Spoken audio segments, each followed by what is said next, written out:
This is Ask Lisa, a podcast to help people understand the psychology of parenting now, in the midst of a pandemic. Psychologist Dr. Lisa Damour, author of 2 New York Times best-selling parenting books, takes your questions. And I'm co-host Reena a journalist and mom of 2. Some of what we talk about comes from raising children ourselves. Most of the time, I'll be getting answers to your parenting questions. So send your questions to Ask Lisa at drlisadamour.com. In this episode, we talk about going back to school in the midst of a coronavirus pandemic. Hey, Reena. How are you? I am hanging in there, Lisa. I feel like we all are at this point. We have discovered, actually my husband discovered, Costco street tacos. Have you tried these? No. Is that in the frozen section? Where is this? It seems to be in the non-frozen section. Costco is under his responsibilities, and it's kind of a mixed bag because he's actually this really rational person who's actually very cautious with money. And then he gets to Costco and he kind of loses his mind. Like the stuff he comes home with is sometimes crazy. But actually, the Costco street tacos, if you happen to go to Costco, I highly recommend them. He sounds like my twin, first off. Clearly my twin. I don't walk away without spending less than $250. I think my husband thinks that once he gets to Costco, stuff is free. But luckily, into the mix of other bizarre things he has brought home, he's brought home these Costco street tacos. And that is what is getting me through today. Really? That's interesting. I'll have to look out for those. Okay. Here's actually my main question for you. Yeah. What are you hearing about your kids and their school and the plan for how they are going back to school? I think it's hard. You know, I live in the state of Connecticut where the COVID rates have been pretty low. We've seen a spike as we've seen everywhere, but not incredibly drastic. Yeah. And if they do open where you are, which is, of course, this huge question mark, what are you hearing about what it's going to be like at school for your kids? Mask the entire day. Okay. And, you know, when I go to the grocery store, it is just impossible. You talk about a Costco trip. I mean, I could barely, in a 30-minute window getting in and out of Costco, keep my mask on. It's just not comfortable. And then you wonder, you know, my children might be able to wear a mask. What about other children who don't want to? The fall is inevitably cold and flu season, you know. Everybody walks in with something at some point. And you know the numbers. Yeah. Once they start congregating, there's no way around how coronavirus spreads. Yeah. Yeah. No, it is. It's very hard to picture, really at any grade level, kids being able to wear masks all day without fussing with them. And I say this with no judgment. I mean, you and I can't get through the grocery store without fussing with our masks. And I do wonder how that'll feel for kids who are trying so hard to manage theirs, to see another kid fussing. And then, of course, the kid who's trying so hard is actually fussing with theirs without even realizing it. I mean, I think about those poor teachers and them having to decide how much they want to bark at kids about their masks and the management. It just feels like such a tough atmosphere. And, you know, it's not like there's an easy answer or there's a good answer even. But I've just been lying awake at night thinking about all of the complexities of any outcome, any configuration of kids in school. I mean, they're all going to be pretty tricky. You know, Foo Fighters singer Dave Grohl said that teachers want to teach, not to die. And he's gotten a lot of attention just saying we've got to look out for the teachers as well. A lot of teachers' unions are pushing back against being in school 5 days a week. They're worried about their own health. They have sometimes parents of their own that they're taking care of, children that they worry about, that they're coming back home to. I think it's hard because we're at this point where we want to be able to have a sense of normalcy, and that end date isn't coming anytime soon. No, it's worrisome. And so what you're describing about teachers, that's where it's at here. So I live in Shaker Heights, Ohio. Our numbers are not good in terms of COVID cases. It's been pretty messy here, pretty ugly. And what we know now is that our Shaker Heights public schools are going to start remotely. That was in part, I think, as a result of teachers and the teachers, group of teachers saying, like, this is really frightening for us, which is understandable. But then it was, I don't know when the decision was made or exactly how, but then the Cuyahoga County Board of Health, and we're in Cuyahoga County, came out and said that they recommend that all schools start remotely. So that's what's happening here. And the good news is we know that, and we can then plan for that reality. The bad news is I'm kind of freaking out about the fact that my kids are going to be home all day, every day, for a good chunk of the start of the school year, if not through December. I am really preparing for that reality of them being home through the rest of 2020. It's funny you say you're preparing for it through the rest of 2020. I have a girlfriend who has a 5 and 3-year-old, and she was telling me every day it's like I have a jar full of hope. And then I read the headlines, and little by little, that jar of hope fades away. And it's hard to be optimistic, and it's very difficult, especially when you have young children. And reading in the Washington Post this week, there was a story that said that Dr. Fauci is being too optimistic, saying that there's going to be a vaccine by the end of this year, the beginning of next year, because the truth is we're right now in a stage 3 clinical trial, and anything could really go wrong in that stage 3 clinical trial. And that you've got to be more realistic with the public, that this could be beyond the beginning of next year. We could be in this for easily another year. And that is just so difficult to stomach, that we could lose an entire school year where parents can't really work properly from home, and kids, I mean, from a psychologist perspective, what do you worry about when children meet? The tiger mom in me is saying, oh my gosh, they're not learning anything for a year. If they're learning remotely, it's nearly impossible. So what matters right now? What's at the top of the pyramid that you've got to be most concerned about? This is a great question. And actually the way you describe it, like, what's at the top of the pyramid? Like, what's the number one concern? And as I've turned this in my mind, where I've arrived is every family's pyramid is going to be different. That there are going to be some families where learning loss, and there will be learning loss. I mean, there's no getting around it. Some families, that's the number one concern. And it may be because their child was just starting to blossom academically and intellectually, or maybe it had a little bit of a lagging progress in a learning way. And so, the family was looking forward to the school year as a catch-up year. So for some families, that's going to be at the top of the pyramid. Other families may feel like, my kid's a great reader. She's crushing it academically. We can shore up whatever learning. She may, in fact, learn some more at home than she might have in school. Who knows? But they're really worried socially. They're worried that their kid isn't going to build or maintain social connections, or is going to lose ground in terms of social skills. I think we could probably come up with 5 or 6 different pyramids.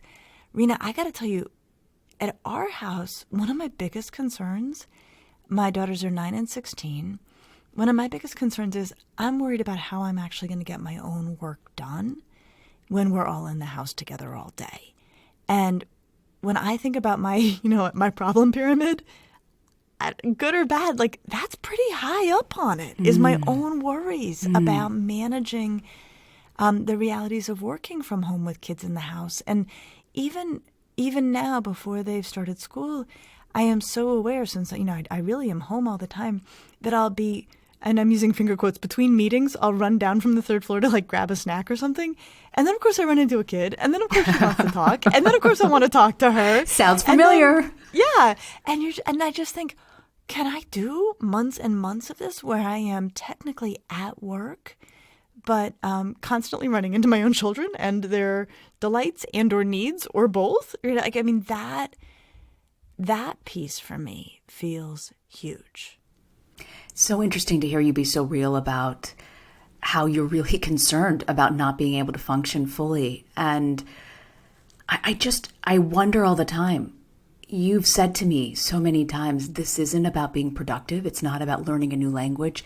It's a matter of survival. So when you're looking at survival from that standpoint, what should you be prioritizing? Because the truth is, people have to earn a living. People, we can't just, our economy depends on it. People have got to figure out a way to be productive. But I know it's not the norm for children. And what should you be most concerned about in their development? Well, it's funny. I've been doing this online yoga class that I love, and it's actually a big part of what's getting me through the pandemic. And my yoga instructor, in talking about something having to do with yoga, said two words together that I was like, oh, those are really good watchwords for myself as a parent and for other parents. And he said, it's about being a steady presence. And I thought, oh, that's probably what kids need, is this sense of a steady presence. You know, whatever else goes down this year, like that's what we should be trying to provide as parents. And I think that's true. But okay, so how do you do steady presence when you feel like you're pulled in 40 directions? And what I have been remembering a lot lately is the point when my daughters were really little and my career was growing and I was working really hard. I went through a period of a year where I woke up from 4 to 6 in the morning to work on a textbook that I was writing with a colleague. And I needed 2 hours of uninterrupted time in order to meet my deadlines. And so that was the only way I could do it. So I was sick a lot that year. I was kind of a wreck. But then when my 3-year-old was awake during the day, I was able to actually, I think intuitively, I sort of got myself to a place where I could be a steady presence when she was awake, because at least I'd gotten some of what I needed to get done. But it was not fun. I do not look back on that time fondly. And like, Reena, I know you've been through this as a mom. Like, didn't you take a breast pump to Benghazi one time? I often wonder if is that where I went wrong as a parent? I took my breast pump to Benghazi, Lisa. Okay, explain. You know, I came back from maternity leave. I was a Middle East correspondent for Fox News at the time, and they were very generous with my maternity leave policy. I came back to D.C. to have my son, Jack, and then I came back, and it was about 4 months after giving birth to Jack, and the head foreign editor said to me, they're very close to catching Gaddafi. We'd really like you to be on the ground in Benghazi when this happens. And I'm thinking to myself, what? And he said, we understand you're a new mom, so instead of doing the 8-week rotation, we'd be okay if you just did 6 weeks in Benghazi. Oh, gosh. Thanks, guys. Yeah. And, you know, I will tell you something. My husband, he said to me, look, you've been a foreign correspondent. Just because you're a mom doesn't mean you give it up. My son was sleeping through the nights. We had good childcare during the day. He really encouraged me to go. And I will tell you, Lisa, we did not have life insurance at this time. So there was no ulterior motive behind pushing me out the door at this point. And I, took my breast pump and was pumping there in Benghazi as, things are exploding and going off. And finally, a bureau chief from Al Jazeera said to me, like, what are you doing? You're pumping and dumping, first off. It's going to be 4 weeks. They agreed to let me be there for like 3.5, 4 weeks. And she's like, get over this. Like the power goes out at 4 a.m. You can't even save your breast milk. What's the point? Yeah. But I look back and you wonder, just in general, you are constantly winging it as a parent in everything you do. And then you are constantly looking back saying, was that the right thing to do? I often do look back and say, is that where I went wrong, Lisa? Going to Benghazi with my breast pump. Well, first of all, I don't think you went wrong. But what I love about that story, I mean, it's a much more dazzling version of like the crazy stuff we do as parents to try to juggle our priorities. And really, we care about our own lives, and we care about, even if it's not, trying to maintain one's career as a Mideast correspondent, like we care about the things we're invested in. And it's important to be invested in more than just being a parent. Mm-hmm. And yet there are really high need times in our kids' lives. And one of the things I'm coming to terms with, and not comfortably so, is that I'm back in it. I'm back in a high need time. And I think there's a part of me that gets a little bit like my stomach turns over when I think about it.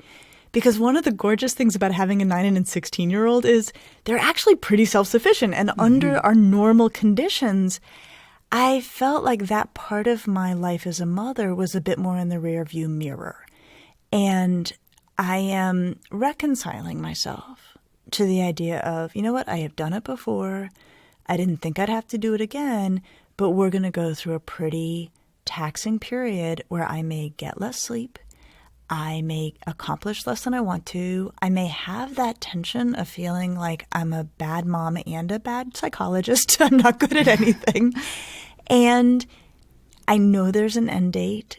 I do truly believe that sometime in 2021, things will reset. Maybe not to exactly where they were, but I won't be in this position again.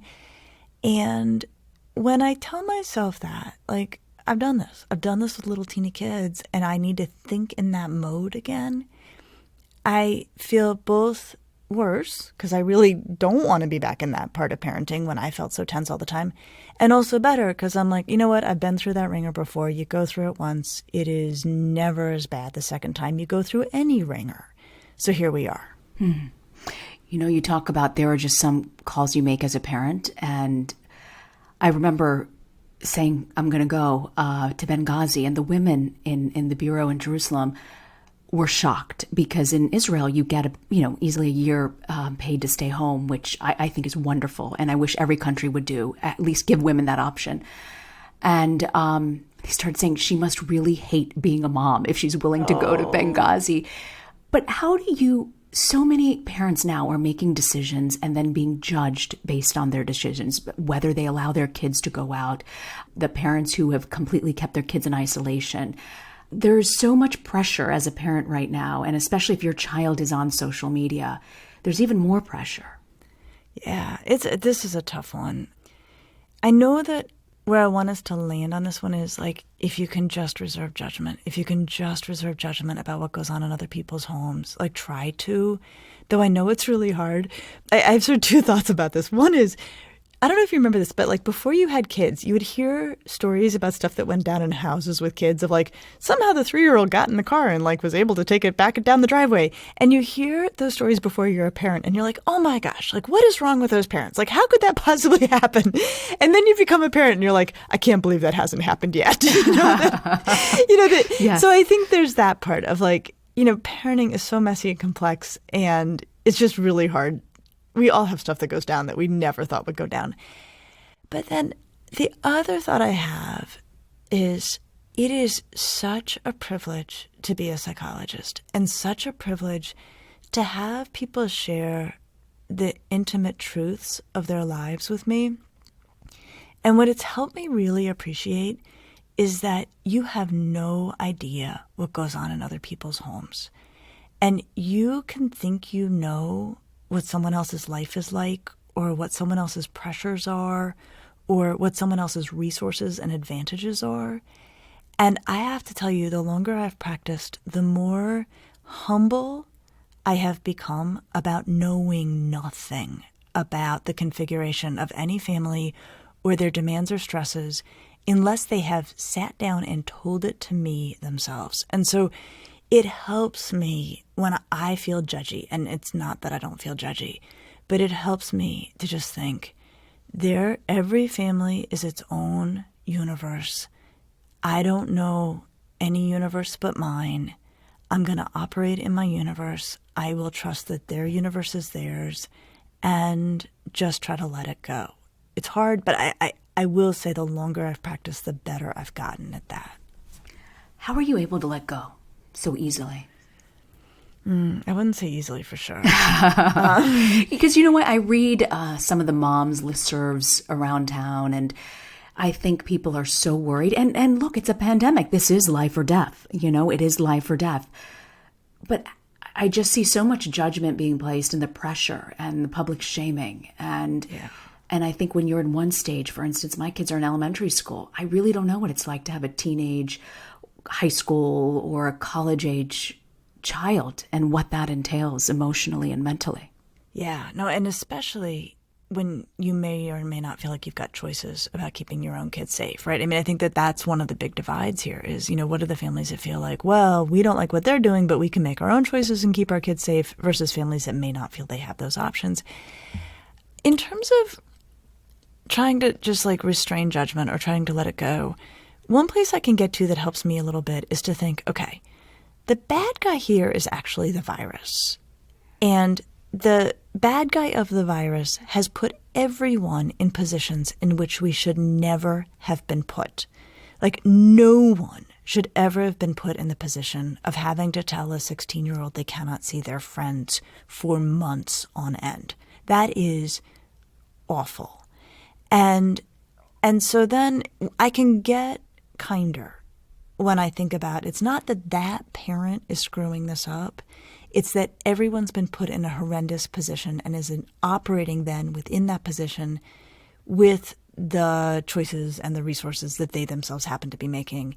And then I go to, what can I do to keep my own kids safe? Can I live with those choices and try to leave it at that?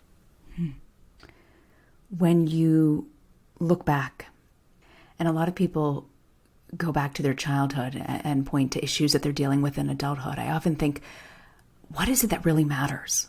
What do I need to set my child up for success and for coping through this pandemic? What's really most important?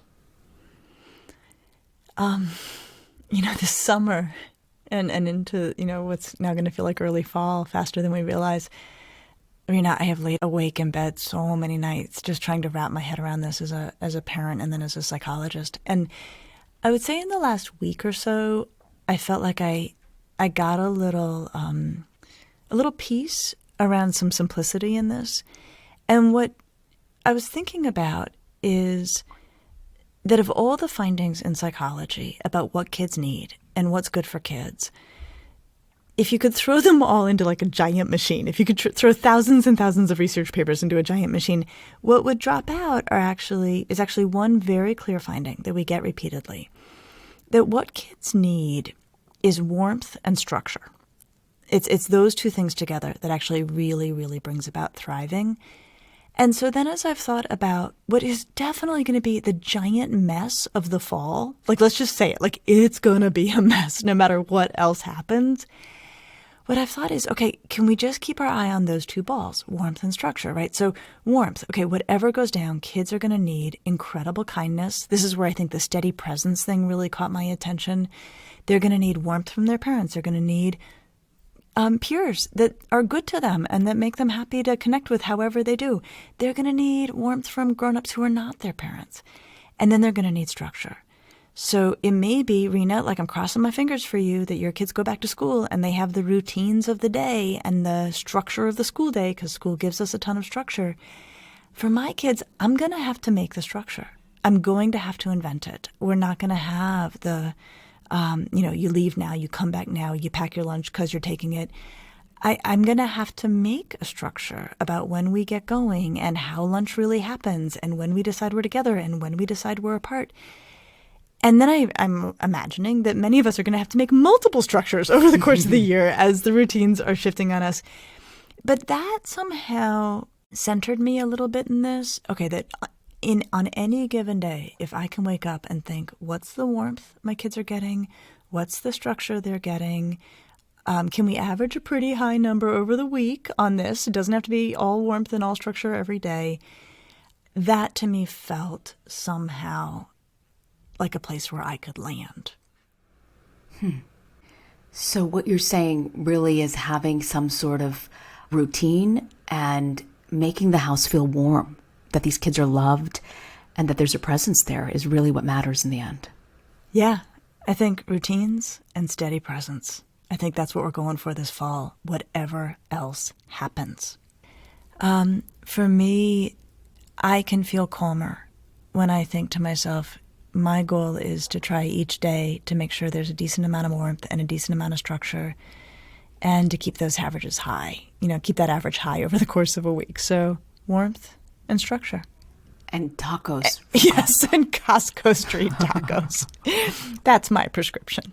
So what do you have for us, Lisa, for Parenting to Go today? So when we think about what back to school looks like this year, I think for both parents and kids, it feels pretty out of control, which is no way that we want to be feeling. When you're feeling that way, and especially when your child is feeling that way, one thing that you can say that is true to your child is that whatever else happens, they can still learn and grow, even in a pandemic. And they can be in charge of that, and they can feel proud of that.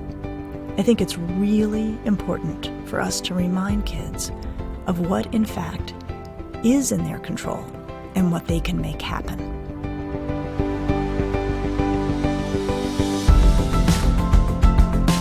We want to thank you for joining us, and we hope you'll tune in each week as we dig into your latest parenting questions.